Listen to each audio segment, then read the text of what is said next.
Well, everyone, it's time for us to go and take a look at the M4 MacBook Air that just came out and compare it against the M2 MacBook Air and see which particular MacBook is the better one for you. Now, some of the big things I can definitely tell you in my personal opinion is that if you are going to go through and pick up, any one of these MacBooks, they are very, very good options. A really cool thing about these MacBooks is that they hold up very well, and definitely in my personal opinion, if you are going to go through and pick up either one of these types of Macs, you're definitely going to be getting a really good, experience with them. Are they going to be perfect? Probably not, and the pros are going to be giving you better experiences. But the funny thing is, the M2 MacBook Air and the M4 MacBook Air are very, very similar. And if you're not really worried about kind of the internals too much, and if your MacBook Air is still fast enough, the M2 MacBook Air will probably still end up being a very good MacBook when it comes down to it. So we'll take a look at both these throughout this whole entire video. First things first though, if you do want to pick up an M2 MacBook Air, M3 or M4 MacBook Air, links will be down in the description below. You can get them from there and you can help support the channel at the exact same time. Now, starting off with the outside of both these particular Macs. The M2 MacBook Air came out just a few years ago, so it's not an extremely old, MacBook by any means. It still is like a fairly modern looking MacBook.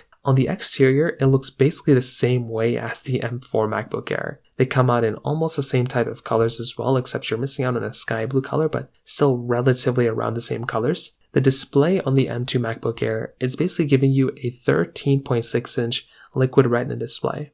So this type of display is fairly good for the most part. It's not really anything super crazy. We've definitely seen better panels than this thing, but this isn't really like a terrible panel by any means at all either. It's a very good looking panel. And this thing also comes out in two different sizes, a 13-inch model and a 15-inch model at the same time. So you can choose whichever type of screen display you want, but that is in and of itself a really nice thing that you basically have there. With the M4 MacBook Air, like I said before, it's basically built the exact same way. So you're essentially getting the same type of layout, so there isn't really anything like super different or super insane with that. You're still able to go through and, get full-size keyboards on both these things. You have the notch up top on both these MacBooks. You have the trackpad in the bottom as well. And those things are relatively the same thing as well. So definitely when you're looking on the outside, if you're typing away on the keyboard, if you're using the mouse, it's going to be relatively around the same type of experience. So you're really not going to be feeling like your phone is missing out on too many things there, because they are almost the same type of experience when it comes down to that side. So from that side in and of itself on the exterior, that kind of covers it up there. When it does kind of come down to their price tags though, this is something that's very, very important to hit on. The M4 MacBook Air right now for the base model costs about $1,000.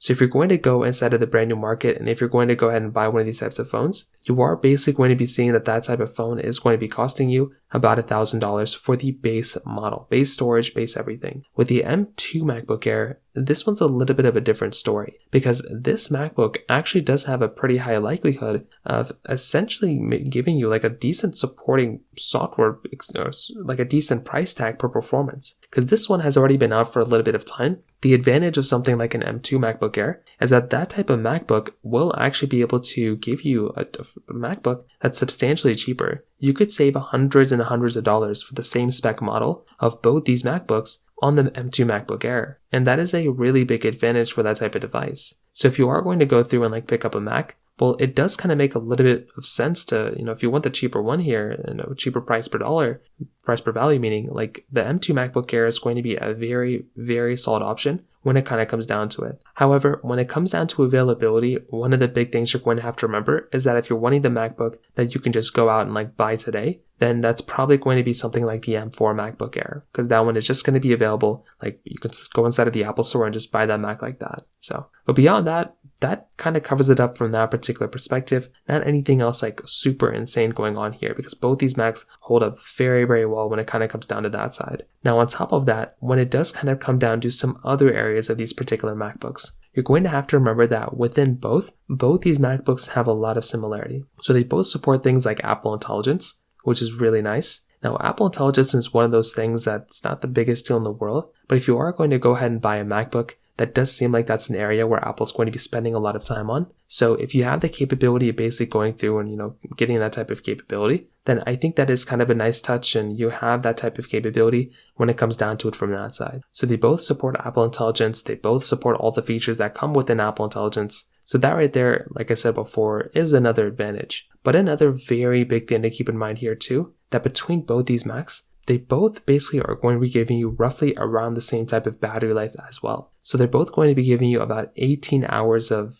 battery life. That's what Apple's kind of stating. And that is a lot of battery life to have inside of a device, right? I think that's a really good amount of battery. And if you're going to go through and pick up a MacBook and be able to, utilize it this way, then it is a nice thing to basically have this type of capability when it comes down to it. So in my personal opinion, I do like having these types of MacBooks from that particular side, because it does allow you to have that type of capability when it comes down to it from there. Now, another very, very big thing to keep in mind here too is the performance. Now, with something like one of these types of MacBooks, you're going to have to remember that you're going to be able to get very fast performing MacBooks on both of these. So I definitely want you to kind of remember that, because both these MacBooks are going to be able to give you a very good experience between both, without a doubt. But one of the biggest key takeaways here, and one of the most important things to keep in mind here, is that if you are trying to go through and pick up a MacBook, well, the MacBook Air M4 model, you can get up to 10 core, CPU inside of it. And that's going to be a fairly fast type of Mac, right? So if you're going to go through, you're going to get 10 core CPU and 10 core GPU on the M4 MacBook Air, whereas on the M3 MacBook Air, you can basically go through and get an 8 core CPU and 10 core GPU. So the cores are basically clocked lower inside of something like the M2 MacBook Air. And that's kind of the problem that we're kind of experiencing there, is that the cores are just clocked at a significantly lower rate. So if you are wanting, once again, the MacBook that's going to be giving you a better experience,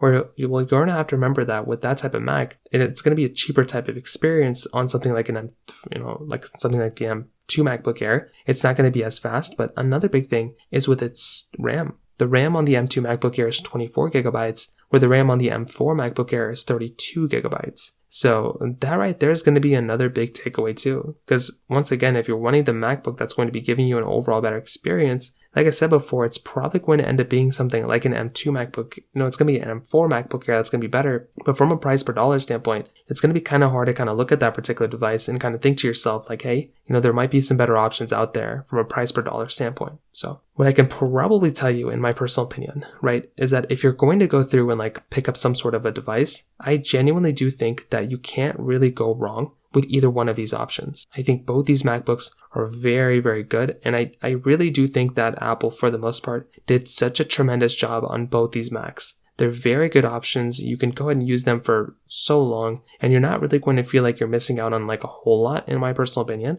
But there's clearly some better options there too. If you want to buy the latest and greatest MacBook Pros, those ones might be better options, right? Those are going to be giving you better capability, just better everything across the board. And that one would be one that I would probably recommend a majority of people to buy. But even at that point, I still like having both these phones these MacBooks, because they're both very good MacBooks. So you can't really go wrong with either one, like I stated. But if there's one that I would probably recommend people to buy, it probably would be something like an M2, MacBook Air from a price per dollar standpoint. But the M4 MacBook Air is the one that's better. So that pretty much covers it up there. If you have any other thoughts or questions, please let me know in the comment section below. Hit the like button, that will mean so much, but definitely hit that subscribe button. More importantly than everything else, I love every single one of you guys. Hopefully I'll catch you guys in the next video. Peace out, till then.